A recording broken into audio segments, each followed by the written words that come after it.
जय माता रानी। दोस्तों, माता रानी की कृपा आप और आपके पूरे परिवार पर सदा सर्वदा बनी रहे। दोस्तों, आप सभी को शारदीय नवरात्रि की ढेर सारी शुभकामनाएं। आज की इस वीडियो में आप जानेंगे शारदीय नवरात्रि के पहले दिन पूजा कैसे करें। अगर आप कलश की स्थापना कर रहे हैं तो कलश की स्थापना कैसे करनी चाहिए, बिना कलश की स्थापना की आप पूजा कैसे कर सकते हैं, कौन कौन सी जरूरी बातों का ध्यान आपको इस दिन रखना है, और फिर नवरात्रि के पूरे दिन तक लगातार आप किस प्रकार से पूजा करें, किन किन बातों का ध्यान रखें। इस बारे में बताने से पहले आप सभी से अनुरोध है कि वीडियो को पूरा देखकर अगर अच्छी लगे जानकारी तो लाइक भी ज़रूर कीजिएगा। साथ ही हमारे चैनल पर हर दिन अपलोड होने वाली नवरात्रि की सभी कथाएँ और पूजा विधि की वीडियो भी जरूर देखिएगा। नवरात्रि के पहले दिन की पूजा में आपको अधिक समय लगेगा क्योंकि इस दिन हमें कलश की स्थापना करनी होती है। तो जो भी आवश्यक पूजन सामग्री है उसे आप पहले से ही तैयार करके रख लें ताकि आपको पूजा में बार बार उठना ना पड़े या किसी भी सामग्री के लिए परेशान ना होना पड़े। तो सबसे पहले हम स्नान घर में गंगा जल छिड़क कर शुद्ध कर लेंगे। अब उत्तर या पूर्व दिशा की ओर मुँह करके हम पूजा की तैयारी करेंगे। पूजा करने के लिए एक चौकी की स्थापना करनी होती है। जहाँ पर आप चौकी रख रहे हैं उस जगह को आप गंगा जल छिड़क कर शुद्ध कर लें। गाय के गोबर से लीप सकते हैं या गेरू आदि से भी वहाँ पर गेरुआ लगाकर आप सुंदर रंगोली बना सकते हैं, सुंदर मंडप सजा सकते हैं और फिर वहाँ पर चौकी के ऊपर लाल या पीला वस्त्र बिछाएं। और आज के दिन जो कलश की स्थापना की जाती है उसके लिए आप तांबे या किसी भी धातु का या मिट्टी का लोटा, मिट्टी का कलश इस्तेमाल कर सकते हैं। यदि आप मिट्टी से कोई भी पात्र यूज कर रहे हैं जैसे कि मिट्टी का कलश, मिट्टी का दीपक, तो अंतिम दिन मिट्टी वाली जो भी चीज़ें हैं, जो सामग्री है, उनका विसर्जन जरूर कर देना चाहिए। सबसे पहले चौकी पर अक्षत का आसन देकर या अष्टदल कमल बनाकर हम उसके ऊपर कलश की स्थापना करेंगे। तो जिस भी कलश की स्थापना आप करने वाले हैं उसके कंठ पर आप मौली यानी कलावा 3 बार लपेट लें। कलश के ऊपर स्वास्तिक बना लें या 16 बिंदियाँ आप टीके की, सिंदूर की भी लगा सकते हैं, रोली की लगा सकते हैं। अब जो आसन आपने कलश के लिए लगाया है उस आसन पर उस लोटे को रखकर, कलश को रखकर आप उसमें शुद्ध जल भरें। जल भरते समय गंगा, यमुना सहित सभी पवित्र नदियों का स्मरण करें और उसमें शुद्ध जल, गंगा जल मिलाकर डालें।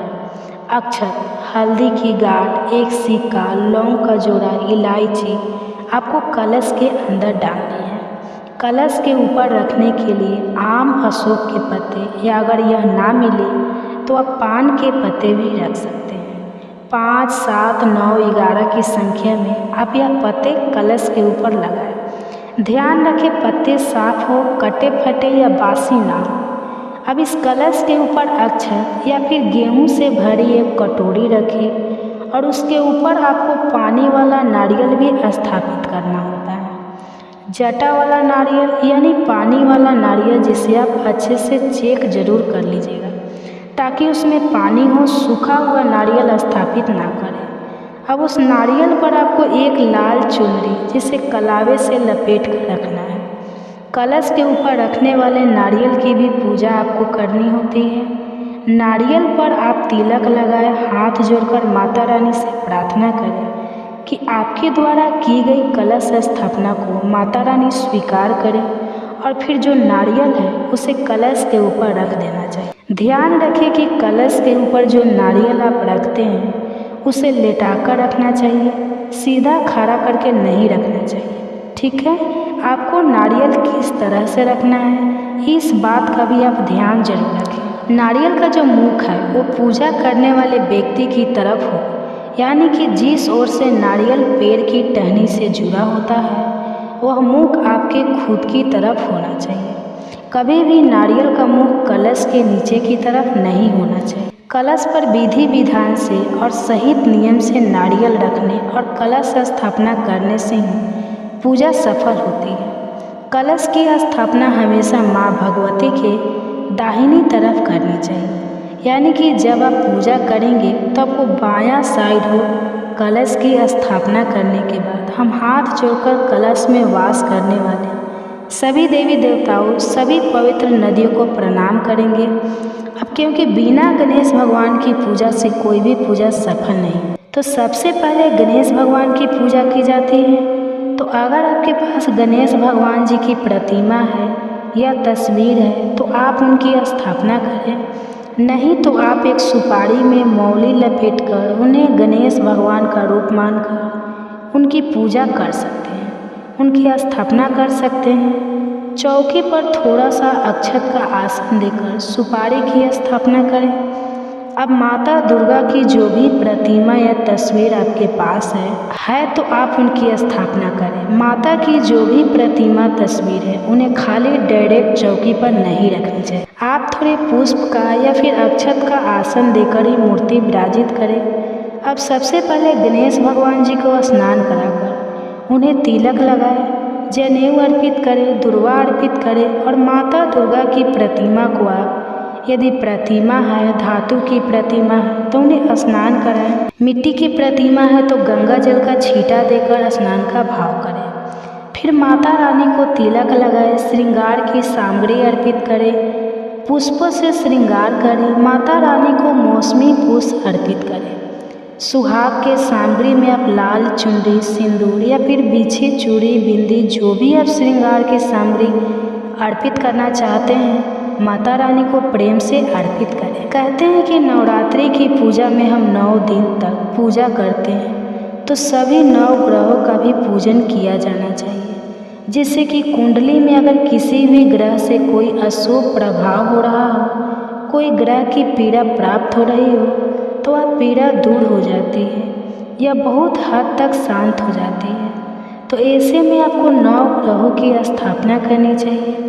अगर आपके पास 9 ग्रह यंत्र है तो आप केवल 9 ग्रह यंत्र को कलश के पास रखकर तब पूजन कर सकते हैं। नहीं है तो आप चौकी पर ही 9 जगह पर थोड़े थोड़े से अक्षत का आसन देकर उन पर जो सुपारी आती है 9 सुपारी, ध्यान रखें सुपारी सही होनी चाहिए, खंडित नहीं होनी चाहिए, और उन सुपारी वाला आपने लगाए हैं उन पर विराजित करें। सुपारी वाला कर 9 ग्रह स्तोत्र का 9 ग्रह मंत्र का भी जाप आपको करना है। अब धूप दीप जलाकर माता रानी के समक्ष हाथ में जल और पुष्प लेकर व्रत रखने का या नवरात्रि की पूजा करने का संकल्प लेना चाहिए। श्री दुर्गा सप्तमी का पाठ यदि आप प्रारंभ करना चाहते हैं तो पाठ करने का भी संकल्प लेना चाहिए। किस तरह का फलाहार आप इन व्रतों में ग्रहण करना चाहते हैं, नवरात्रि के कितने व्रत आप रखना चाहते हैं। कुछ लोग पहला और आखिरी व्रत रखते हैं, कुछ लोग सभी 9 दिन के उपवास रखते हैं। तो जिस तरह की भी आपकी श्रद्धा हो, आपकी सामर्थ्य हो, उसके अनुसार आपको संकल्प लेना चाहिए। किस तरह का फलाहार आप करना चाहते हैं तो उसका भी संकल्प आपको पहले दिन ले लेना चाहिए और फिर 9 दिन तक लगातार उन्हीं बातों का, उन्हीं नियमों का पालन करना चाहिए। बहुत से लोग 9 दिनों तक अखंड ज्योति जलाकर रखते हैं, तो पहले दिन ही आपको अखंड ज्योत जला लेनी चाहिए। अखंड ज्योत यदि आप 9 दिन तक ना जला पाए और 24 घंटे तक ही जलाने का आपका मन है, आपकी श्रद्धा है, तो आप केवल 24 घंटे जलाने का भी संकल्प ले सकते हैं। और इस प्रकार से आप पहले दिन की पूजा शुरू कर सकते हैं। पहले दिन की पूजा में थोड़ा समय ज़्यादा लगता है, तो ध्यान रखें कि आपको जो भी ज़रूरी काम है वो पहले से निपटा कर रख लेना चाहिए, ताकि आपकी पूजा में आपका मन बार बार बेचैन ना हो या आपको किसी बात की कोई जल्दी ना हो। जल्दबाजी में की गई पूजा हमेशा असफल रहती है। अब आपने अगर अखंड ज्योत जलाकर रखी है तो ध्यान रखें उस दीपक को आपको हिलाना नहीं है। जिस जगह पर आपने एक बार स्थापित कर दिया उसी जगह पर आपको रखे रहना है। और जो आरती आप करते हैं उसके लिए आपको अलग से एक दिया जलाना चाहिए या कपूर जलाकर आप आरती कर सकते हैं। बिना कथा के व्रत अधूरा माना जाता है। अगर आप व्रत नहीं भी रख रहे हैं तब भी आपको माता भागवती के सभी 9 रूपों की कथाएं हर दिन सुननी चाहिए। अब माँ शैलपुत्री के मंत्रों का जाप करके माता शैलपुत्री की कथा का श्रवण करने के बाद कपूर जलाकर आरती करनी चाहिए और हमेशा भोग आरती करने के बाद लगाना चाहिए। वैसे तो नवरात्रि के पूरे 9 दिन तक माँ भगवती को अलग अलग भोग लगाया जाता है। अगर आपको इस बात की जानकारी ना हो या आपके पास ऐसी सामग्री ना हो किसी कारण से, तो आप हर दिन लौंग, इलायची और पान का भोग और दूध या दूध से बनी मिठाई का भोग भी या मिश्री का भोग भी माता रानी को अर्पित कर सकते हैं।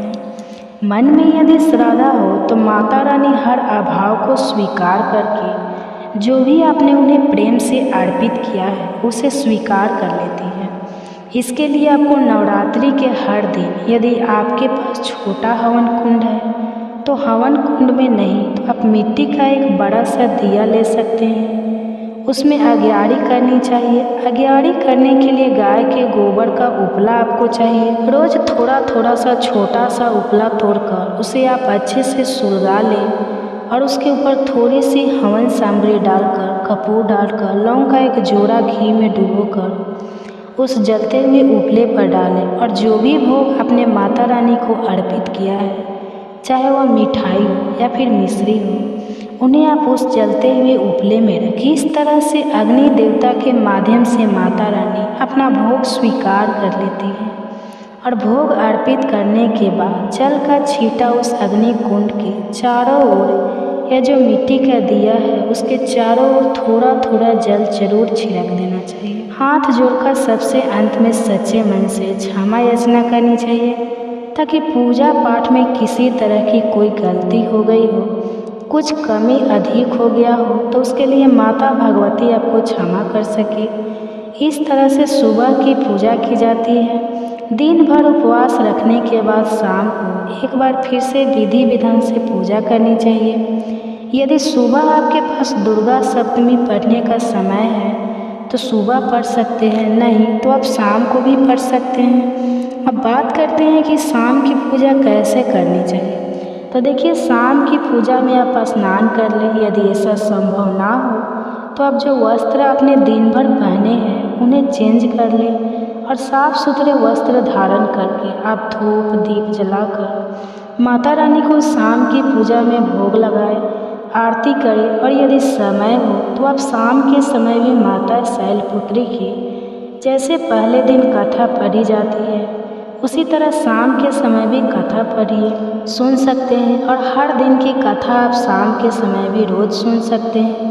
और अगर आपके पास समय नहीं है तो आप शाम की पूजा में केवल धूप दीप जलाकर माता रानी की आरती करके जो भी फलाहार आपने मन में लिए बनाया है उसे पहले माता रानी को अर्पित करके फिर प्रसाद रूप में ग्रहण कर सकते हैं। हमेशा शाम के समय फलाहार ग्रहण करने से पहले फलाहार का एक हिस्सा गौ माता के लिए या फिर अगर आपके घर में कोई छोटी कन्या है, आपके आसपास कोई छोटी कन्या है तो आप उन्हें देने के बाद ही प्रसाद ग्रहण किया करें। इस तरह से आप पहले दिन की पूजा कर लेते हैं। फिर उसके बाद दूसरे दिन तक लगातार आपको इसी तरह विधि विधान से पूजा करनी है। पूजा विधि लगभग एक ही होती है, भोग आपको अलग अलग अर्पित करना होता है। यदि भोग आप हर दिन अलग अलग तरह का नहीं अर्पित कर पाते हैं तो जैसा मैंने आपको बताया वो भी आप कर सकते हैं। ध्यान रखें कि सुबह और शाम आपको पूजा जरूर करनी चाहिए। इस तरह से आप नवरात्रि की पूजा करके अपने व्रतों को सफल बना सकते हैं। वैसे तो नवरात्रि की पूजा में कलश की स्थापना करनी ही चाहिए और अगर आप ऐसा नहीं कर पाते हैं तो बिना कलश की स्थापना के भी आप पूजा कर सकते हैं। तो यह थी आज की वीडियो नवरात्रि के दिनों में। अगर नवरात्रि के दिनों में पीरियड हो जाए तो व्रत कैसे रखें, कैसे पूजा करें और कलश की स्थापना कैसे की जाती है, या नवरात्रि से जुड़े हुए जो भी प्रश्न आपके मन में हैं, यदि आप उस बारे में जानना चाहते हैं तो हमारे चैनल पर आने वाली वीडियो को आप इन दिनों ज़रूर देखिएगा।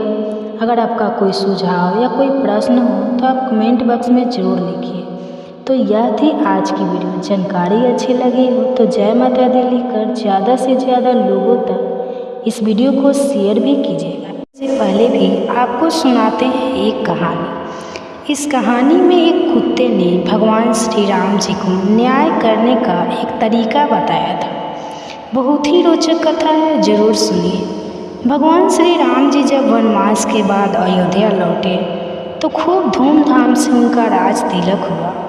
बड़े सम्मान के साथ उन्हें अयोध्या का राजा बना दिया गया। राज सिंहासन पर बैठने के बाद उन्होंने एक दिन लक्ष्मण जी को आदेश दिया कि भोजन करने से पहले देखो हमारे द्वार पर कहीं कोई भूखा तो नहीं रह गया। अब एक दिन की बात है, लक्ष्मण जी ने श्री राम जी से कहा कि मैं अभी आवाज़ लगाकर आया हूँ, कोई भी भूखा नहीं है, चलिए हम सब भोजन कर लेते हैं।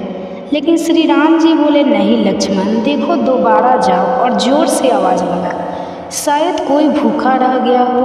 भगवान श्री राम जी के आदेश का पालन करते हुए लक्ष्मण जी दोबारा बाहर गए और उन्होंने ज़ोर से आवाज़ लगाई तो कोई आदमी तो नहीं बल्कि एक कुत्ते को लक्ष्मण जी ने रोते हुए देखा।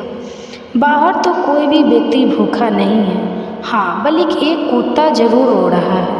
अब श्री राम जी ने उस कुत्ते को अंदर बुलवाया और फिर कुत्ते से पूछा, बताओ तुम क्यों रो रहे हो? कुत्ता कहने लगा, भगवान एक ब्राह्मण ने मुझे डंडे से मारा है। श्री राम जी ने अब उस ब्राह्मण को बुलवाया जिसने कुत्ते को डंडा मारा था।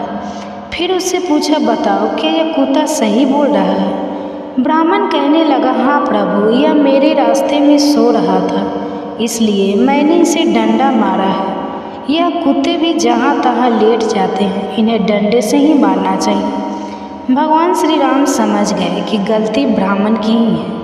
अब ब्राह्मण है, उनसे क्या कहे? भला तो उन्होंने कुत्ते से ही पूछा, ब्राह्मण ने तुम्हें डंडा मारा तो बताओ अब तुम क्या चाहते हो? कुत्ता कहने लगा, प्रभु इसे मठाधीश बना दिया जाए।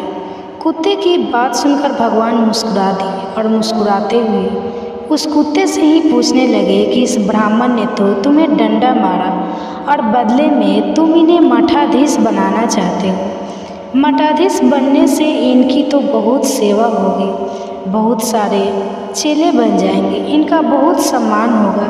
फिर बताओ इससे तुम्हें क्या फ़ायदा होगा? कुत्ता बोला, भगवान मैं भी अपने पूर्व जन्म में मठाधीश था, लेकिन मुझसे कुछ गलत काम हो गया और आज मैं उस गलत काम की वजह से कुत्ते की योनि में हूँ और लोगों के डंडे खा रहा हूँ। यह ब्राह्मण भी मठाधीश बनेगा तो फिर कुत्ते की योनि में ज़रूर जाएगा, फिर लोगों के डंडे खाएगा तो इसकी सज़ा पूरी हो जाएगी। और इस प्रकार उस कुत्ते ने बिना कोई सज़ा दिलवाए ही भगवान श्री राम जी को न्याय का एक तरीका बता दिया। अब सुनिए आगे की कथा। सुकर्म की कथा सुनाने के बाद भगवान विष्णु ने देवी लक्ष्मी से आगे कहा, प्रियजन आस्थान में एक जड़ नामक ब्राह्मण था जो कौशिक वंश में उत्पन्न हुआ था।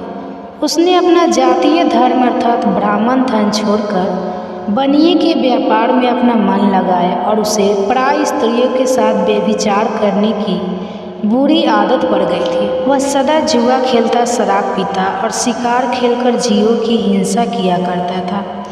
इसी प्रकार उसका समय बीतता था। धन नष्ट हो जाने पर वह व्यापार करने के लिए बहुत दूर उत्तर दिशा में चला गया। वहाँ से धन कमाकर घर की ओर लौटा। बहुत दूर तक का रास्ता उसने तय कर लिया था। फिर एक दिन सूर्यास्त हो जाने पर जब दसों दिशाओं में अंधकार फैल गया तब एक वृक्ष के नीचे उसे लिटोरे ने धन दबोच लिया और शीघ्र उसके प्राण भी ले लिए। उसके धर्म का लोभ हो गया था, इसलिए वह बड़ा भयानक प्रेत बन गया। अब उसका पुत्र बड़ा धर्मात्मा और वेदों का विद्वान था। उसने अब तक अपने पिता के लौट आने की राह देखी। जब उसके पिता वापस नहीं आए तब उसने पिता का पता लगाने के लिए वह खुद घर छोड़कर चल गया। अब वह हर दिन इधर उधर भटकता रहता, अपने पिता को खोजा करता, मगर राहगीरों से पूछने पर भी उसके पिता का कोई समाचार नहीं मिलता था। फिर एक दिन एक मनुष्य ने उसकी भेंट हुई जो उसके पिता का सहायक था। उसने सारा हाल बेटे को बता दिया। अब उससे सारा हाल जानकर अब बेटे ने अपने पिता की मृत्यु पर बहुत शोक किया। वह बहुत बुद्धिमान भी था। बहुत कुछ सोच विचार कर पिता का पारलौकिक कर्म करने की इच्छा से आवश्यक सामग्री साथ लेकर उसने काशी जाने का विचार किया। रास्ते में 7-8 जगह विश्राम करके वह 9 दिन उसी वृक्ष के नीचे जा पहुँचा जहाँ पर उसके पिता मारे गए थे। उस स्थान पर उसने श्याम की पूजा की और भगवत गीता के 3 अध्याय का पाठ किया। उसी समय आकाश में बड़ी भयानक आवाज़ हुई। उसने अपने पिता को भयंकर आकाश में देखा। फिर तुरंत ही उसने अपने सामने आकाश में उसे एक सुंदर विमान दिखाई दिया जो महान तेज से व्यापक था। उसमें अनेकों छोटी छोटी घंटी लगी हुई थी। उसके तेज से समस्त दिशाएं आलोकित हो रही थी। यह दृश्य देखकर उसके मन की सारी व्याकुलता दूर हो गई। उसने विमान पर अपने पिता को दिव्य रूप धारण किए विराजमान देखा। उनके शरीर पर पीताम्बर शोभा पा रहा था और मुनिजन उनकी स्तुति कर रहे थे। उन्हें देखते ही पुत्र ने प्रणाम किया। तब पिता ने भी अपने पुत्र को आशीर्वाद दिया। इसके बाद उसने अपने पिता से यह सारा वृत्तांत पूछा। उसके उत्तर में पिता ने सारी बातें इस प्रकार बतानी प्रारंभ की। पिता कहने लगा कि बेटा, देववश मेरे निकट गीता के 3 अध्याय का पाठ करके तुमने इस शरीर के द्वारा किए हुए दैत्य कर्म बंधन से मुझे छुड़ा दिया। इसलिए अब तुम घर लौट जाओ, क्योंकि जिसके लिए तुम काशी जा रहे थे वो उद्देश्य तो इसी समय 3 अध्याय के पाठ करने से ही सिद्ध हो गया है। पिता के ऐसा कहने पर पुत्र ने पूछा, पिताजी, मेरे हित का भी उपदेश दीजिए और मेरे कार्य में जो मेरे करने लायक काम हो वह मुझे बताइए। तब पिता ने कहा, बेटा, तुम्हें ही कार्य फिर करना है। मैंने जो कर्म किया है वही मेरे भाई ने भी किया था, जिससे वो घोर नरक में पड़े हुए हैं। उनका भी तुम्हें उद्धार करना चाहिए तथा मेरे कुल के और भी जितने लोग नरक में पड़े हुए हैं उन सबका भी तुम्हारे द्वारा उद्धार हो जाना चाहिए। बस मेरी यही इच्छा है। बेटा, जिस साधन के द्वारा तुमने मुझे इस संकट से छुड़ाया है उसी का अनुष्ठान औरों के लिए भी करना बहुत उचित होता है। उसका अनुष्ठान करके उससे होने वाला पुण्य उन नरकीय जीवों को संकल्प कर दे। इससे वे समस्त पूर्वज मेरे ही तरह ही यातना से मुक्त होकर बहुत कम समय में ही श्री विष्णु के परम पद को प्राप्त हो जाएंगे। पिता का यह संदेश सुनकर पुत्र कहने लगा, पिताजी, अगर ऐसी ही बात है और आपकी भी ऐसी ही इच्छा है तो मैं समस्त नरकीय जीवों को नरक से उद्धार कराऊंगा। यह सुनकर उसके पिता बोले, बेटा, एवं अस्तु तुम्हारा कल्याण हो। मेरा सबसे प्रिय कार्य आज संपन्न हो गया। इस प्रकार अपने पुत्र को आश्वासन और आशीर्वाद देकर उसके पिता भगवान विष्णु के परम धाम को चले गए। इसके बाद वह भी लौटकर जनस्थान में आया और परम सुंदर भगवान श्री कृष्ण के मंदिर में उनके सामने बैठकर पिता के आदेशानुसार भागवत गीता के 3 अध्याय का पाठ करने लगा। उसने रखे जीवों का उद्धार करने की इच्छा से गीता पाठ जनित सारा पुण्य संकल्प करके दे दिया। इसी बीच में भगवान विष्णु के दूत यातना भोगने वाले नरकियों को छुड़ाने के लिए यमराज के पास गए। यमराज ने अनेक प्रकार से उनका स्वागत सत्कार किया, उनका पूजन किया, फिर उनकी कुशल मंगल पूछी। तब वे बोले, हे धर्मराज, हम लोगों के लिए सब और आनंद ही आनंद है। इस प्रकार सत्कार करके प्रीत लोक के सम्राट परम बुद्धिमान यम ने श्री विष्णु दूतों से यमलोक में आने का कारण पूछा। तब भगवान विष्णु के दूत कहने लगे, हे यमराज, शेष शैया पर शयन करने वाले भगवान श्री हरि ने हम लोगों को आपके पास कुछ संदेश देने के लिए भेजा है। भगवान हम लोगों के मुख से आपकी कुशल पूछते हैं और आज्ञा देते हैं कि आप नरक में पड़े हुए समस्त प्राणियों को छोड़ दें। अमित तेजस्वी भगवान विष्णु का यह आदेश सुनकर यमराज ने मस्तक झुकाकर उससे सहर्ष स्वीकार कर लिया और मन ही मन कुछ सोचा। इसके बाद मदोमत नारकीजियों को नरक से मुक्त देखकर उनके साथ वे भगवान विष्णु के वास स्थान को चल दिए। यमराज जी श्रेष्ठ विमान के द्वार जहाँ क्षीर सागर है वहीं जा पहुँचे। उसके भीतर कोटि कोटि सूर्य के समान कांति, मान नील कमल दल के समान श्याम सुंदर लोकनाथ जगत गुरु श्री हरि का उन्होंने दर्शन किया। भगवान का उनकी सैया बने हुए शेष नाग के फनों की मणियों के प्रकाश से दुगुना हो रहा था। वे बड़े आनंद मग्न दिखाई दे रहे थे। उनका हृदय प्रसन्नता से भरा हुआ था। देवी लक्ष्मी जी अपनी सरल चितवन से प्रेम पूर्वक उन्हें बारंबार निहार रही थी। चारों ओर योगी जन भगवान की सेवा में खड़े हुए थे। उन योगियों की आंखों के तारे ध्यानस्थ होने के कारण निश्चल प्रतीत हो रहे थे। देवराज इंद्र अपने विरोधियों को परास्त करके उद्देश्य से भगवान की स्तुति कर रहे थे। श्री ब्रह्मा जी के मुख से निकले हुए वेदांत वाक्य मूर्तिमान होकर भगवान के गुणों का गान कर रहे थे और भगवान पूर्णतः संतुष्ट होने के साथ ही समस्त योनियों की ओर से उदासीन लग रहे थे। जीवों में से जिन्होंने योग साधन के द्वारा अधिक पुण्य इकट्ठा किया था उन सबको एक ही साथ वे कृपा दृष्टि से निहार रहे थे। भगवान अपने स्वरूपभूत अखिल चराचर जगत को आनंदपूर्ण दृष्टि से आमोद कर रहे थे। शेष नाग की प्रभा से ओदशील और सर्वस्त्र व्यापक दिव्य विग्रह धारण किए नील कमल के समान श्याम वर्ण वाले श्रीहरि ऐसे जान पड़ते थे मानो चांदनी से घिरा हुआ आकाश सुशोभित हो रहा। इस प्रकार भगवान के दर्शन करके यमराज अपनी विशाल बुद्धि के द्वारा उनकी स्तुति करने लगे। यमराज बोले, संपूर्ण जगत का निर्माण करने वाले हे परमेश्वर, आपका अंतःकरण अत्यंत निर्बल है। आपके मुख से ही वेदों का प्रादुर्भाव हुआ है। आप ही विश्व रूप और इसके विधायक ब्रह्मा हैं। आपको नमस्कार है। अपने बल और वेग के कारण जो अत्यंत दूर प्रतीक होते हैं, ऐसे दानवत्रों का अभिमान चूर्ण करने वाले भगवान विष्णु को नमस्कार है। पालन के समय सतमम शरीर धारण करने वाले विश्व की आधार सर्वव्यापी श्रीहरि को नमस्कार है। समस्त देहदारियों की पाप राशि को दूर करने वाले परमात्मा को प्रणाम है।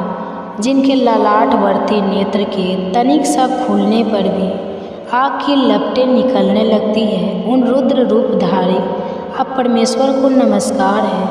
आप संपूर्ण विश्व के गुरु आत्मा और महेश्वर हैं। इसलिए समस्त वैष्णव जनों को संकट से मुक्त करके उन पर कृपा करते हैं। आप माया से विस्तार को प्राप्त हुए अखिल विश्व में व्यापक होकर भी कभी माया अथवा उससे उत्पन्न होने वाले गुणों से कभी मोहित नहीं होते। माया तथा माया जनित गुणों के बीच में स्थित होने पर भी आप पर उनमें से किसी का कोई भी प्रभाव नहीं पड़ता।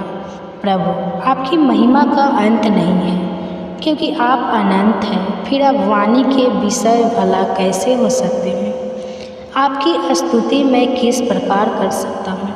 इसलिए प्रभु, मेरा तो मौन रहना ही उचित है। इस प्रकार स्तुति करके यमराज ने हाथ जोड़कर कहा, हे जगत गुरु, आपके आदेश से इन जीवों को गुण रहित होने पर भी मैंने छोड़ दिया है। अब मेरे योगी और जो कार्य हो उसे बताइए। उनके ऐसा कहने पर भगवान मधुसूदन मेघ के समान गंभीर वाणी द्वारा मानो अमृत रस से सींच हुए बोले, धर्मराज, तुम सबके प्रति सम्मान भाव रखते हो, लोगों के पाप से उद्धार कर रहे हो। तुम पर देहधारियों का भार रखकर मैं निश्चित हूँ। इसलिए अब तुम अपना काम करो और अपने लोक को वापस लौट जाओ। ऐसा कहकर भगवान अंतर्ध्यान हो गए और यमराज भी अपनी पूरी को अर्थात यमपुरी को वापस लौटे और वह ब्राह्मण अपनी जाति के और समस्त नरकीय जीवों का नरक से उद्धार करके स्वयं से भी श्रेष्ठ विमान द्वारा श्री विष्णु धाम को चले गए। हरे कृष्णा। यह थी आज की कथा। आपको कैसी लगी कमेंट बॉक्स में ज़रूर बताइए और इससे आगे की कथा अगले अध्याय में सुनना मत भूलिएगा। जी के आश्रम में आता, उनकी सेवा करता। गुरु जी जहाँ कहीं भी प्रवचन करने जाते, युवक को भी अपने साथ लेकर जाया करते थे। इस तरह से वह युवक लगभग हर सत्संग और प्रवचन में गुरु जी के साथ रहने लगा। गुरु जी को युवक के हाव भाव देखकर कुछ दिनों से एहसास हो रहा था कि शायद उसका मन कहीं भटक रहा है। आखिरकार एक दिन गुरु जी ने युवक को अपने पास बुलाकर पूछा, बेटा क्या बात है? मैं देख रहा हूँ कि पिछले कुछ दिनों से तुम बहुत परेशान लग रहे हो। युवक ने उत्तर दिया, गुरुजी, मैं पूरी श्रद्धा भाव से आपकी सेवा सत्कार कर रहा हूँ। आपके प्रवचन में बताई गई बातें भी बड़े ध्यान से सुनता हूँ, लेकिन मैं आपका शिष्य तो इसलिए बना था क्योंकि मैं यह भी जानना चाहता था क्या ईश्वर को प्राप्त करना संभव है।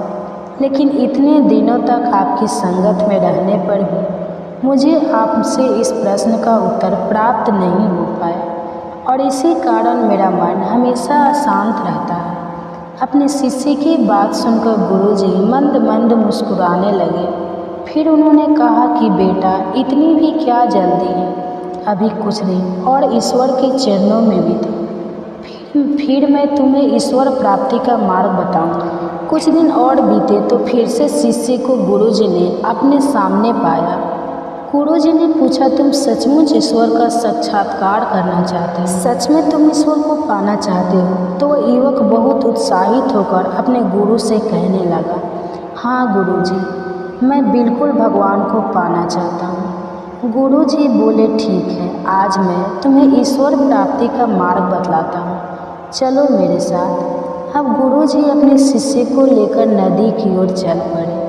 नदी के किनारे पहुंचने पर गुरुजी ने अपने शिष्य की गर्दन पकड़कर उसका मुंह नदी में डुबो दिया। गुरुजी के इस तरह अचानक डुबोने से उनका शिष्य संभल नहीं पाया और पानी में बाहर आने को छटपटाने लगा। कुछ देर अपने शिष्य को ऐसे ही डुबाए रखने के बाद गुरुजी ने युवक को छोड़ दिया। युवक ने पानी से बाहर आते ही लंबी सांस ली। फिर गुरुजी की ओर देखकर कहने लगा, गुरुजी, यह आप क्या कर रहे थे? गुरुजी ने मुस्कुराकर पूछा, बेटा जब तुम पानी में थे तो बताओ मुझे क्या सोच रहे थे? उस समय तुम्हारे मन को किसकी आस थी? युवक कहने लगा, गुरुजी, उस समय तो बस एक कतरा सांस लेने के लिए मैं मरा जा रहा था। ऐसा लग रहा था कि बस किसी तरह से एक पल के लिए मैं हवा में सांस ले पाऊँ। तब गुरुजी ने शिष्य को समझाया कि बेटा, जितनी तरफ तुमने डूबते समय हवा की थी, उतनी ही आत्मा को भी तरफ होती है भगवान से मिलने की। तब आत्मा को परमात्मा के दिव्य दर्शन होते हैं। अगर इतनी ही तरफ मन में लग ली जाए ईश्वर से मिलने के लिए, पहले अपनी आत्मा में वो भूख व तरफ पैदा करो, तभी ईश्वर को भगवान को प्राप्त किया जा सकता है। इसलिए अगर आपके मन में भगवान के दर्शन की इच्छा है, भगवान को आप पाना चाहते हैं, तो अपने मन में हर समय भगवान का ध्यान करो। अपने मन में इतनी तरफ पैदा करो कि आखिरकार अपने मन के अंदर ही आपको भगवान के दिव्य रूप के दर्शन हो पाए। आप सुनिए आज का अध्याय, जिसमें भगवान विष्णु देवी लक्ष्मी से कह रहे हैं कि हे देवी, अब आगे का वृत्तांत भी सुनो। दक्षिण दिशा में वेद वेता ब्राह्मणों के पुरंदरपुर नामक नगर में श्रीमान देव शर्मा नामक एक विद्वान ब्राह्मण रहा करते थे। वे अतिथियों के पूजक, स्वास्थ्याय, सल वेद शास्त्रों के ज्ञाता, यज्ञों का अनुष्ठान करने वाले और तपस्वी के सदा ही प्रिय थे। उन्होंने उत्तम द्रव्य के द्वारा अग्नि में हवन करके बहुत लंबे समय तक देवताओं को तृप्त किया, लेकिन उस धर्मात्मा ब्राह्मण को कभी सदा रहने वाली शांति मिली ही नहीं। वे परम कल्याण में तत्व का ज्ञान प्राप्त करने की इच्छा से हर दिन प्रचुर सामग्रियों के द्वारा सत्य संकल्प वाले तपस्वी की सेवा करने लगे। इस प्रकार शुभ आचरण करते करते उन्हें बहुत लंबा समय बीत गया। उसके बाद एक दिन पृथ्वी पर उनके सामने एक त्यागी महात्मा प्रकट हुए। वे पूर्ण अनुभवी नासिका के अग्रभाव पर दृष्टि रखने वाले तथा शांत चित्त थे। लगातार परमात्मा के चिंतन में संलग्न होकर वे सदा आनंद विभोग रहा करते थे। देव शर्मा ने उन नित्य संतुष्ट तपस्वी को शुद्ध भाव से प्रणाम किया और पूछने लगे, हे महात्मा, मुझे शांति स्थिति कैसे प्राप्त होगी? मेरा मन बहुत ही अशांत रहता है, कृपा बताइए। तब उन आत्मज्ञानी संत ने देव शर्मा को सोपुर ग्राम के निवासी मित्रवान का, जो बकरियों को चराने का काम करता था, उसका परिचय दिया और कहा कि वही तुम्हें उपदेश देगा। यह सुनकर देव शर्मा ने महात्मा के चरणों की वंदना की और समृद्धिशाली सोपुर गांव में पहुंचकर उसके उत्तर भाग में विशाल वन देखा। उसी वन में नदी के किनारे एक शिला पर मित्रमान बैठा हुआ था। वही मित्रमान जो बकरियां चराने का काम किया करता था। उसके नेत्र आनंद से निश्चल हो रहे थे और वह अपलक दृष्टि से देख रहा था। वह स्थान आपस का स्वाभाविक बैर छोड़कर एकत्रित हुए परस्पर विरोधी जंतुओं से घिरा हुआ था। वहाँ पर उद्यान में मंद मंद हवा चल रही थी। मृगों के झुंड शांत भाव से बैठे हुए थे और मित्रवान दया से भरी हुई आनंदमय मनोहरी दृष्टि से पृथ्वी पर मानो अमृत छिड़क रहा था।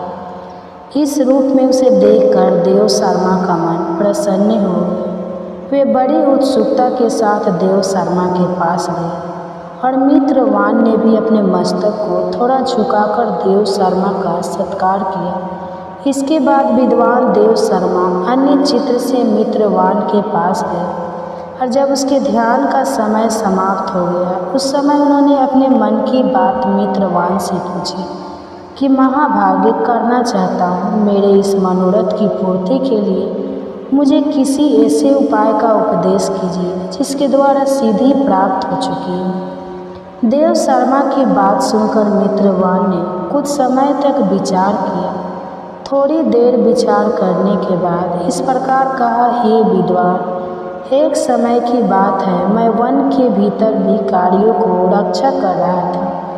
इतने में ही एक भयंकर व्याघ्र पर मेरी दृष्टि पड़ी, जो मानो सबको खा लेना चाहता था। मैं मृत्यु से डरता था, इसलिए बाघ को आते देख बकरियों के झुंड को आगे करके मैं वहाँ से भाग गया। लेकिन एक बकरी तुरंत ही सारा भय छोड़कर नदी के किनारे उस बाघ के पास बड़ोक-टोक चली गई और तभी वहाँ पर एक आश्चर्यजनक घटना घटी। वह बाघ भी द्वेष छोड़कर चुपचाप वहीं खड़ा हो गया। उसने बकरी को खाया ही नहीं।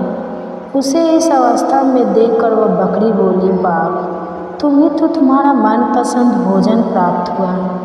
मेरे शरीर से मांस निकालकर प्रेम से खाओ ना। तुम इतनी देर से खड़े हुए क्यों हो? तुम्हारे मन में मुझे खाने का विचार क्यों नहीं हो रहा? बकरी की बात सुनकर बाघ बोला, बकरी, इस स्थान पर आते ही मेरे मन से द्वेष का भाव निकल गया, भूख प्यास भी मिट गई। इसलिए पास आने पर मैं तुझे खाना नहीं चाहता। बाघ के ऐसा कहने पर वह बकरी बोली कि ना जाने मैं किससे निर्भय हो गई हूँ, इससे क्या कारण हो सकता? अगर बाघ तुम जानते हो तो जरा बताओ तो। यही सुनकर बाघ कहने लगा, मैं भी नहीं जानता। चलो सामने खड़े हुए इन महापुरुष से पूछते हैं। ऐसा निश्चय करके वे दोनों बाघ और बकरी वहाँ से चल दिए। उन दोनों के स्वभाव में वह विचित्र परिवर्तन देखकर मैं बड़ा आश्चर्य में पड़ा हुआ था, क्योंकि बाघ तो बकरी को खा डालता था। ऐसे में वह दोनों एक साथ इधर आ रहे थे। इतने में उन्होंने मेरे पास आकर मुझसे ही प्रश्न कर लिए। वहाँ वृक्ष की शाखा पर एक वानर राज था। उन दोनों के साथ मैंने भी वानर राज से पूछा, विप्र। मेरे पूछने पर वानर राज ने बड़े आदर से कहा, अजहपाल सुनो, इस विषय में मैं तुम्हें एक प्राचीन वृत्तांत सुनाता हूँ। यह सामने वन के भीतर जो बहुत बड़ा मंदिर है, जरा उसकी ओर देखो। इसमें ब्रह्मा जी का स्थापित किया हुआ एक शिवलिंग है। तो पूर्व समय में यहाँ सुंकम नामक एक बुद्धिमान महात्मा रहा करते थे, जो तपस्या में लीन होकर इस मंदिर में पूजा अर्चना करते थे। वे वन में से फूल इकट्ठा करके लाते और नदी के जल से पूजनीय भगवान शंकर को स्नान कराकर उन्हीं से उनकी पूजा किया करते थे। इस प्रकार आराधना का कार्य करते हुए सुकर्म यहाँ रहा करते थे। बहुत समय के बाद उनके पास किसी तिथि का आना हुआ। सुकर्म ने भोजन के लिए फल लाकर अतिथि को अर्पित किए और कहने लगे, विद्वान, मैं केवल तत्व ज्ञान की इच्छा से भगवान शंकर की आराधना करती हूँ। आज इस आराधना का फल परिपक्व होकर मुझे मिल गया, क्योंकि इस समय आप जैसे महापुरुष ने मुझ पर कृपा की है। शुक्र माँ के ऐसे मधुर वचन सुनकर तपस्या की धनी महात्मा अतिथियों को बड़ी प्रसन्नता। उन्होंने एक शिलाखंड पर भगवत गीता का दूसरा अध्याय लिख दिया और ब्राह्मण को उसके पाठ और अभ्यास के लिए आज्ञा देते हुए कहा, ब्राह्मण, इससे तुम्हारा आत्मज्ञान संबंधी मनोरथ अपने आप सफल हो जाएगा। ऐसा कहकर वे बुद्धिमान तपस्वी सुकर्म के सामने ही उन्हें देखते देखते अंतर ध्यान हो गए और सुकर्म विस्मित होकर उनके आदेश के अनुसार निरंतर भगवत गीता के द्वितीय अध्याय का अभ्यास करने लगे। इसके बाद बहुत लंबे समय के बाद अंतःकरण शुद्ध होकर उन्हें आत्मज्ञान की प्राप्ति हुई। फिर तो वे जहाँ जहाँ गए वहाँ वहाँ का तपोवन शांत होता चला गया। उनके शीत उष्ण और रोग द्वेष आदि की बाधाएं दूर हो गई। इतना ही नहीं, उन स्थानों में भूख प्यास का कष्ट भी जाता रहा और भय का तो सर्वथा भाव हो गया। यह सब द्वितीय अध्याय का जप करने वाले सुकर्म ब्राह्मण की तपस्या का ही प्रभाव समझे। मित्रवान कहने लगा कि वानर राज के ऐसा कहने पर मैं बड़ी प्रसन्नता से बकरी और बाघ के साथ उस मंदिर की ओर गया। वहाँ जाकर शिलाखंड पर लिखे हुए गीता के द्वितीय अध्याय को मैंने देखा और पढ़ा। उसी की आवृत्ति करने से मैंने तपस्या का पार पा लिया। इसलिए भद्र पुरुष, तुम भी सदा द्वितीय अध्याय की ही आवृत्ति किया करो, इसे बार बार पढ़ा करो। ऐसा करने पर मुक्ति तुमसे दूर नहीं रहेगी। श्री भगवान कहने लगे, हे प्रिय मित्र, वन के प्रकार आदेश देने पर देव शर्मा ने उनका पूजन किया और फिर उसे प्रणाम करके पुरंदपुर की राह ली। वहाँ किसी देवालय में पुरुषोत्तम नानक से द्वितीय अध्याय को पढ़ा। उनसे उपदेश पाकर सूर्य अंतःकरण वाले देव शर्मा प्रतिदिन बड़ी श्रद्धा के साथ अब द्वितीय अध्याय का पाठ करने लगे। तब उन्होंने प्रशंसा के योग्य परम पद को प्राप्त कर लिया। हे लक्ष्मी, यह द्वितीय अध्याय का उपाख्यान कहा गया। अब अगले वृत्तांत में मैं आपसे तृतीय अध्याय का महात्म्य बतलाऊँ। जब बात माता लक्ष्मी जी के बारे में हो रही है तो चलिए अब आपको माता लक्ष्मी से जुड़ी हुई एक कहानी सुनाते हैं। एक बार की बात है, राजा बलि समय बिताने के लिए एकांत स्थान पर गधे के रूप में छुपे हुए थे। देवराज इंद्र उनसे मिलने के लिए उन्हें ढूंढ रहे थे। एक दिन देवराज ने उन्हें खोज निकाला और उनसे छुपने का कारण जानकर उन्हें काल का महत्व बताया, साथ ही उन्हें तत्व ज्ञान का बोध भी कराया। तभी राजा बलि के शरीर से एक दिव्य रूपा आत्मा स्त्री निकली। उसे देखकर देवराज ने पूछा, दैत्य, आज ये स्त्री कौन है? देवी, मानुषी या आसुरी शक्ति में से ये कौन सी शक्ति है? राजा बलि बोले, देवराज, यह देवी इन तीनों शक्तियों में से कोई भी नहीं है, आप इनसे स्वयं ही पूछें। देवराज इंद्र के पूछने पर वे शक्ति बोली, देवेंद्र, मुझे न तो दैत्य राजा बलि जानते हैं और ना ही तू या फिर कोई अन्य देवगण पृथ्वी लोक पर लोग मुझे अनेक नामों से पुकारते हैं, जैसे श्री लक्ष्मी आदि। इंद्र बोले, देवी, आप इतने समय से राजा बलि के पास हैं, लेकिन ऐसा क्या कारण है कि आप इन्हें छोड़कर मेरी ओर आ रहे हैं? लक्ष्मी जी बोली, देवेंद्र, मुझे मेरे स्थान से कोई भी हटा या डगा नहीं सकता। मैं सभी के पास काल के अनुसार आती जाती रहती हूँ। जैसा काल का प्रभाव होता है उतने ही समय तक उसके पास रहती हूँ, यानी कि मैं समय अनुसार एक को छोड़कर दूसरे के पास रहा करती हूँ। देवी लक्ष्मी की बात सुनकर देवराज इंद्र ने पूछा, देवी, फिर आप मनुष्य को यहाँ निवास क्यों नहीं करती? देवराज इंद्र की बात सुनकर लक्ष्मी जी कहने लगी, देवेंद्र, मेरा निवास वही होता है जहाँ सत्य हो, धर्म के अनुसार कार्य होते हो, व्रत और दान देने के कार्य होते हो। लेकिन मनुष्य भ्रष्ट होते जा रहे हैं। ये पहले इंद्रियों को वश में कर सकते थे, सत्यवादी थे, ब्राह्मणों की रक्षा करते थे, लेकिन अब इनके यह सभी गुण नष्ट होते जा रहे हैं।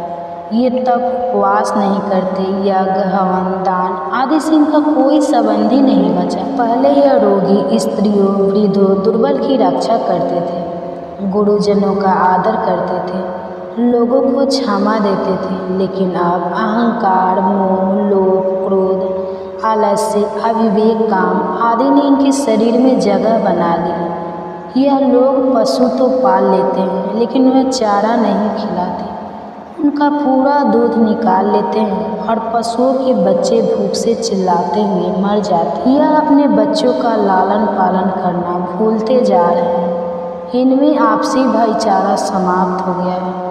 लूट खसोली, बेभिचार, कलह, स्त्रियों की पतिव्रता नष्ट करना ही अब इनका धर्म हो गया है। सूर्योदय के बाद तक सोने के कारण स्नान ध्यान से ये विमुख होते जा रहे हैं। इसलिए मेरा मन इनसे उचट गया है। देवताओं का मन अब धर्म में आसक्त हो रहा है, इसलिए अब मैं इन्हें छोड़कर देवताओं के पास निवास करूँ। मेरे साथ श्रद्धा, आशा, क्षमा, जया, शांति, संतति, दृष्टि और बीजो ये 8 देवियाँ भी निवास करेंगी। देवेंद्र, अब आपको ज्ञात हो गया होगा कि मैंने इन्हें क्यों छोड़ा है। साथ ही आपको इनके अवगुणों का भी ज्ञान हो गया होगा। तब देवराज इंद्र ने लक्ष्मी जी को प्रणाम किया और उन्हें आदर सहित स्वर्ग ले गए। तो हरे कृष्णा, आज की कथा में बस इतना ही। इसके आगे का वृत्तांत आप सभी अगले अध्याय में जरूर सुनें। अगर यह कथा अच्छी लगी हो तो वीडियो को शेयर करना मत भूलिएगा। धन्यवाद। अब देखिए, जिस पर प्रभु की कृपा हो जाए, जिस पर ठाकुर जी प्रसन्न हो जाए, फिर तो वह चाहे कोई भी हो, उस पर तो ठाकुर जी को कृपा करनी ही होती है।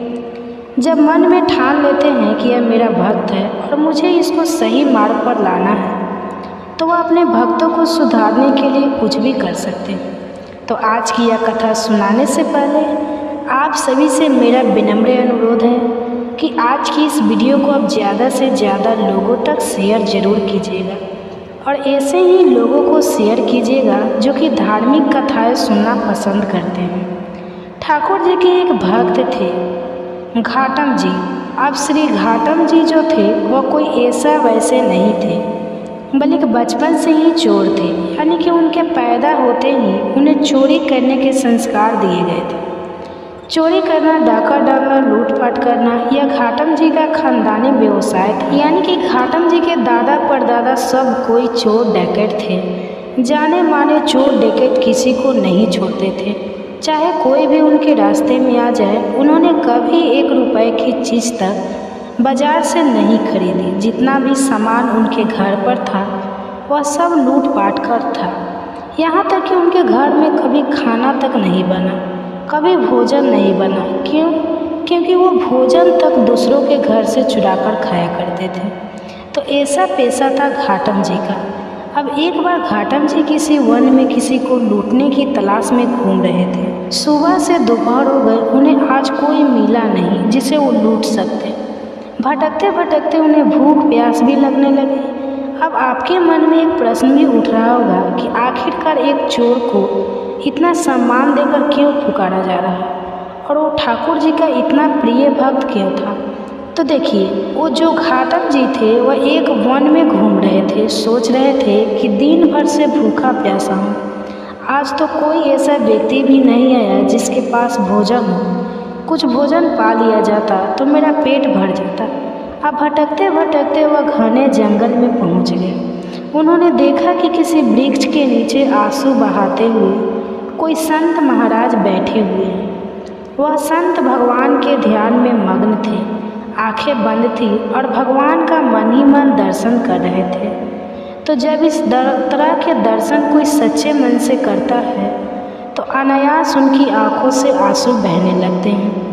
प्रेम के आंसू होते हैं, भक्ति के आंसू होते हैं। तो वह संत महाराज भी भगवान के ध्यान में मग्न थे। कहते हैं ना कि संतों के दर्शन से पाप तत्काल ही नष्ट हो जाते हैं। तीर्थों का लोभ बहुत समय बाद मिलता है, लेकिन अगर किसी संत के दर्शन हो जाए तो उनके दर्शन का जो पुण्य है वो उसी क्षण मिल जाता है।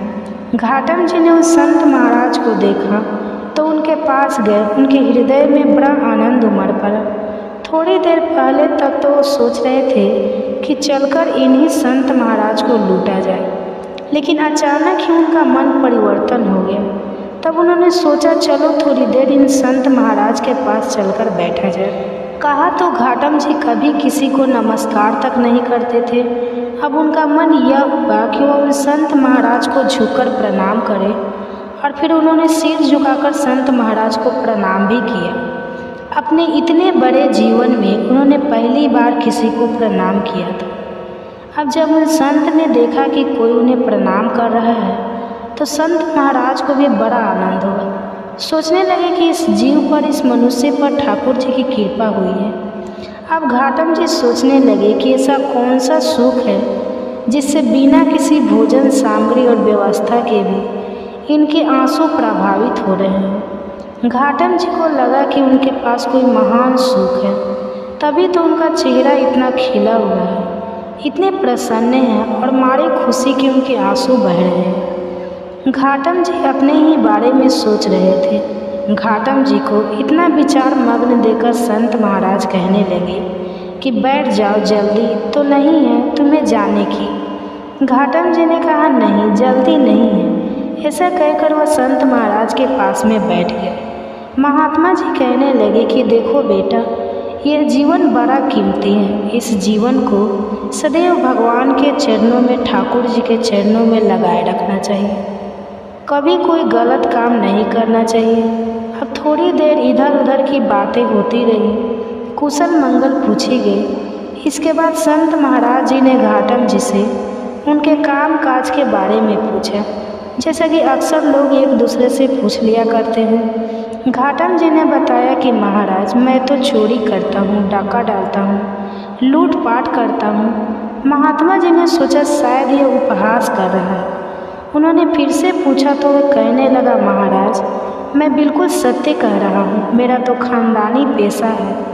लूटपाट करना। हमारे घर में कभी कोई चीज़ खरीदी नहीं जाती, बल्कि चोरी करके लाई जाती है। महात्मा जी ने सुना तो कहने लगे कि अरे भाई ये तो बड़ा निंदनीय काम है। दूसरों का धन चुराने से, उन्हें दुख देने से इस लोक और परलोक में सब कुछ नष्ट हो जाता है। तुम्हारे ऊपर भगवान की कृपा हुई है, ठाकुर जी की कृपा हुई है कि तुम्हें आज मेरे दर्शन मिले हैं, मेरा संग तुम्हें प्राप्त हुआ है। अब तुम मेरे सामने एक नियम लो कि आज के बाद तुम कभी चोरी नहीं करोगे। तो घाटम जी ने हाथ जोड़कर कहा महाराज यह तो बिल्कुल नहीं हो सकता। अरे इसी से तो हमारी रोजी रोटी चलती है, मेरा परिवार का पेट भरता है। बचपन से तो हमारे पुरखों ने चोरी करना हमें सिखाया है। जब हमने थोड़ा थोड़ा चलना ही सीखा था कि तभी से हमें चोरी करने की आदतें सिखाई गई।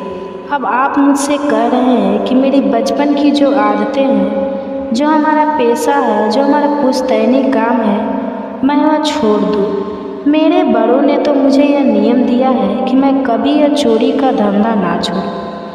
आप में तो मुझे बस विशेष श्रद्धा हो रही है, इसलिए मेरा मन आपकी तरफ खींचा चला जा रहा है। संत जी आप चाहे मुझे कोई भी उपदेश दे दीजिए, बस मुझसे चोरी करना छोड़ने के लिए मत करना। अगर मैं आपको वचन दे दूंगा तो आजीवन वही करूंगा जो कि आप कहेंगे। तो संत महाराज कहने लगे कि अगर तुम चोरी करना नहीं छोड़ सकते तो ठीक है, तो तुम्हें फिर मेरी 4 बात माननी पड़ेगी। मानना चाहते हो तो मानो। पहली बात, सदा सत्य बोलना, झूठ कभी मत बोलना, चाहे तुम कितना भी गलत काम क्यों ना कर रहे हो, तुम्हें झूठ बिल्कुल नहीं बोलना है। दूसरी बात, साधु संतों की सेवा में रुचि रखना। जैसा भी तुमने बन पड़े, जो कुछ भी तुम्हारे पास हो, चाहे लूटपाट का हो, चोरी का हो, उसी से तुम साधु सेवा में रुचि रखना। जब भी कोई संत दिखाई दे तो उन्हें प्रणाम करना और उनसे कभी रूठ होकर क्रोध में बात बिल्कुल मत करना। हमेशा उनसे आदर और बड़े विनम्रता से बात करना।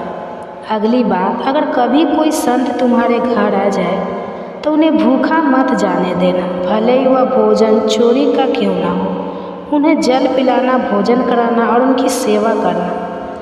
अगली बात, आज के बाद बिना ठाकुर जी को भोग लगाए कभी भी ना तो जल पीना और ना ही खुद भोजन करना। चौथी बात, अगर कभी भी ठाकुर जी की आरती हो रही हो तो बिना दर्शन किए वहाँ से मत जाना, पीठ फेरकर बिल्कुल मत जाना।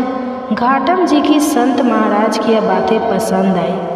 पसंद इसलिए आई क्योंकि उन्होंने उसे चोरी करना बंद करने के लिए बिल्कुल नहीं कहा था, बल्कि अन्य उपदेश ही दिए थे जो कि उसके लिए करना बहुत आसान थे। उसे तो चोरी छोड़ना बड़ा मुश्किल काम लग रहा था। तब उसने संत महाराज जी को प्रणाम किया और जीवन भर उन 4 बातों का पालन करने का वचन भी दे दिया।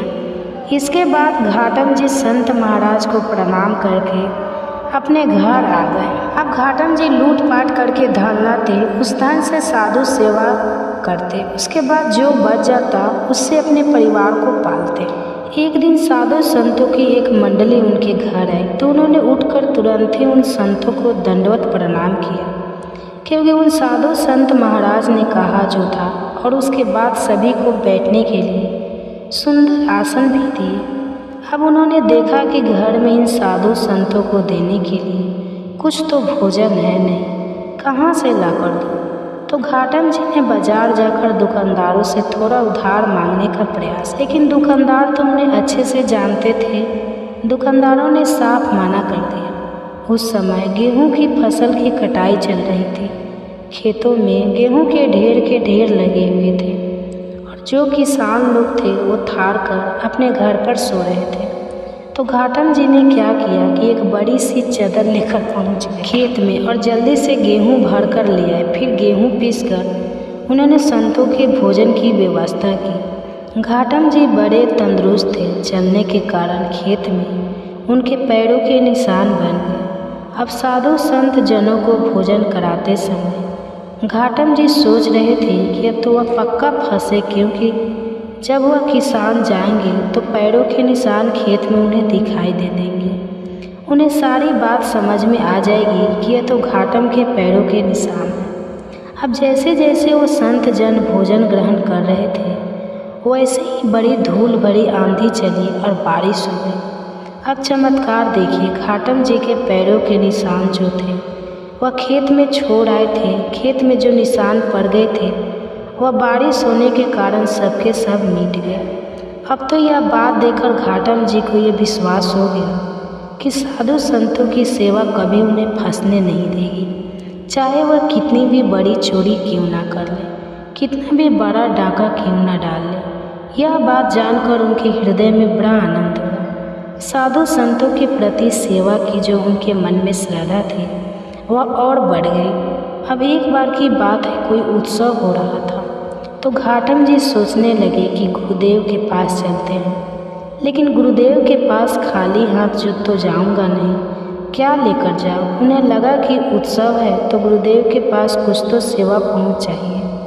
उनके पास तो एक भी पैसा नहीं था। अब उन्होंने सोचा कि चलो सेवा ही तो करनी है, और गुरुदेव ने चोरी करने से मना भी नहीं किया है। उन्होंने तो कहा है सेवा करो, चाहे चोरी करो, डाका डालो। तो अब घाटम जी सोचने लगे कि चलो आज रात में चोरी की जाए और जो कुछ भी मिलेगा उसे सुबह गुरुदेव को अर्पण कर देंगे। अब घाटम जी ने एक सिपाही का वेश बनाया और महाराज के अस्तंबल में घुस गए। अस्तंबल में खटपट की आवाज़ होने पर पहरेदार ने आवाज़ लगाई कि अरे भाई कौन हो। अब गुरुदेव ने घाटम जी को एक बात बोली थी कि तुम कभी झूठ मत बोलना, चाहे कितनी भी मुश्किल में फंसे हो सच बोलो। चोरी कर रहे हो, डाका डाल रहे हो, कितना भी गलत काम क्यों ना कर रहे हो, उस समय भी तुम्हें सच बोलना है। पकड़े जाने के डर से या कहीं से भागने के डर से भी कभी झूठ मत बोलना। गुरुदेव की आज्ञा तो मान्य थी, क्योंकि गुरुदेव को घाटम जी ने वचन जो दे रखा था, तो गुरुदेव की सत्य बोलने की आज्ञा मानते हुए घाटम जी ने वहीं से आवाज़ लगाई कि अरे भाई, मैं चोर हूँ, मैं चोर हूँ। पहरेदार ने सोचा कि अगर चोर होगा तो थोड़ी बोलेगा कि मैं चोर हूँ। पहरेदार को लगा यह तो कोई राजा का खास आदमी है, तभी तो यह हास परिहास में बीनादारी कर रहा है कि मैं चोर हूँ। अब सिपाही के वेश में घाटम जी ने राजा के अस्तंबल में जो घोड़े बंधे हुए थे, उन घोड़ों में से एक बढ़िया घोड़ा लिया और उस पर सवार होकर वहाँ से चल दिए। उनकी वेशभूषा को देखकर पहरेदार ने पहले की तरह उन्हें बिल्कुल नहीं रोका। पहरेदार सोचने लगे कि एक आदमी इतना निर्भय होकर बिना डरे हुए राजा के अस्तंबल में चला गया और बिल्कुल जो सबसे सुंदर, सबसे बढ़िया घोड़ा था उसे लेकर जा रहा है। ऐसा तो कोई सामान्य व्यक्ति कर ही नहीं सकता हो, ना हो यह तो महाराज जी का ही कोई खास व्यक्ति होगा। अब घाटम जी उस घोड़े पर सवार होकर वहाँ से चल पड़े। वहाँ से निकले तो सोचा कि चलो इस घोड़े को ही कहीं भेज देंगे, जो पैसे मिलेंगे उन्हीं से गुरु जी की सेवा कर लेंगे, उन्हीं को गुरु जी की सेवा में अर्पण कर देंगे। घोड़े के साथ वो चलते जा रहे थे कि रास्ते में सुबह सुबह का समय था। ठाकुर जी की आरती हो रही थी। अब उन्होंने सोचा कि गुरु जी की यह भी तो आज्ञा है कि अगर कहीं आरती हो रही हो तो दर्शन जरूर करना, ऐसी जगह में पीठ फेरकर कभी मत जाना।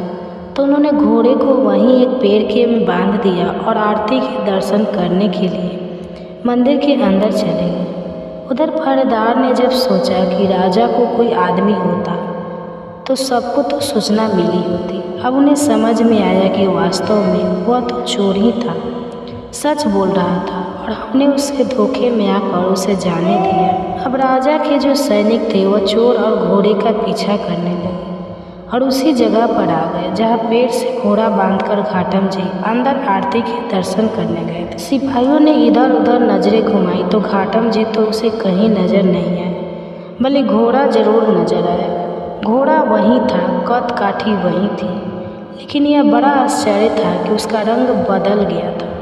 काले रंग का घोड़ा जो था वह अब सफ़ेद रंग का हो गया था। सिपाही वही पेड़ के नीचे खड़े हो गए कि घोड़े तो यही हैं, पर यह तो काला था, यह सफ़ेद कैसे हो गया। भाई इतने में ही आरती के दर्शन करके घाटम जी मंदिर से बाहर आ गए। सिपाहियों ने देखा तो पकड़ लिया कि बताओ, यह घोड़ा वही है ना जो तुम रात में चुरा कर लाए थे। घाटम जी कहने लगे, हाँ मैं वही चोर हूँ जो घोड़ा चुरा कर ले गया था। सिपाही पूछने लगे कि अरे भाई, वह घोड़ा तो काला था, यह तो सफ़ेद है, ये सफ़ेद कैसे हो गया। घाटम जी बोले, यह तो आश्चर्य की बात है, यही तो मैं भी सोच रहा हूँ कि यह सफ़ेद कैसे हो गया। तब घाटम जी बोले, मुझे नहीं पता, यह तो ठाकुर जी ही जाने। मेरे गुरुदेव ने तो यह कहा था कि अगर कहीं आरती हो रही हो तो ठाकुर जी के और आरती के दर्शन करना। मैं तो बस दर्शन करने गया था। बाहर आकर देखा तो काला घोड़ा सफ़ेद हो चुका है। यह तो गुरु जी का ही, ठाकुर जी का ही कोई चमत्कार हो। अब यह बात सुनकर सारे सिपाही भी हैरान रहे कि परिवारजनों पर बनी रहे। आज से आप हमारे इस चैनल पर हर दिन नियम से आश्विन मास मातम की कथाएं सुनेंगे, जिसके लिए आप सभी से अनुरोध है कि आप अध्याय 1 से लेकर अंतिम अध्याय तक हर कथा को जरूर सुनिएगा, क्योंकि अक्सर लोग शुरू के कुछ अध्याय तो सुनते हैं लेकिन बाद में कथा सुनना बंद कर देते हैं। इसके लिए आप हमारे चैनल को सब्सक्राइब करके बेल आइकन ज़रूर प्रेस कर लीजिएगा, ताकि सुबह अपलोड होने वाली वीडियो का आपको सही समय पर नोटिफिकेशन मिल सके। आज का अध्याय शुरू करने से पहले आज आपको एक कथा सुनाते हैं जो हमारे पाप कर्मों से संबंधित है। आखिरकार हमारे पाप कहाँ कहाँ जाते हैं, इस संदर्भ में एक कथा है। इसी संदर्भ में एक बार एक ऋषि ने सोचा कि अपने अपने पाप धोने के लिए सभी लोग गंगा जी में जाते हैं। ऐसे में सारे पाप तो गंगा जी में ही सम जाते हैं और इस तरह तो गंगा जी भी पापी हो जाएगी। तब उनमें जन के लिए कि आखिरकार यह पाप ज़्यादा कहाँ है। बड़ी कठिन तपस्या की। तब उनकी कठिन तपस्या से भगवान प्रसन्न हुए और प्रकट होकर उन्हें दर्शन दिए। ऋषि ने उन्हें प्रणाम करके पूछा कि हे भगवान, कृपा बताइए कि गंगा जी में जो पाप धोए जाता है वह कहाँ जाता है। तब भगवान बोले कि चलो इस बारे में गंगा जी से ही पूछते हैं। ऋषि और भगवान दोनों ने ही गंगा जी से पूछा कि हे गंगा, सब लोग आपके यहाँ पाप धोते हैं, तो इसका मतलब क्या आप ही पापी हुई? गंगा जी ने कहा, मैं भला कैसे पापी होगी? मैं तो सभी पाप लेकर समुद्र को अर्पित कर देती हूँ। इसके बाद ऋषि और भगवान समुद्र के पास गए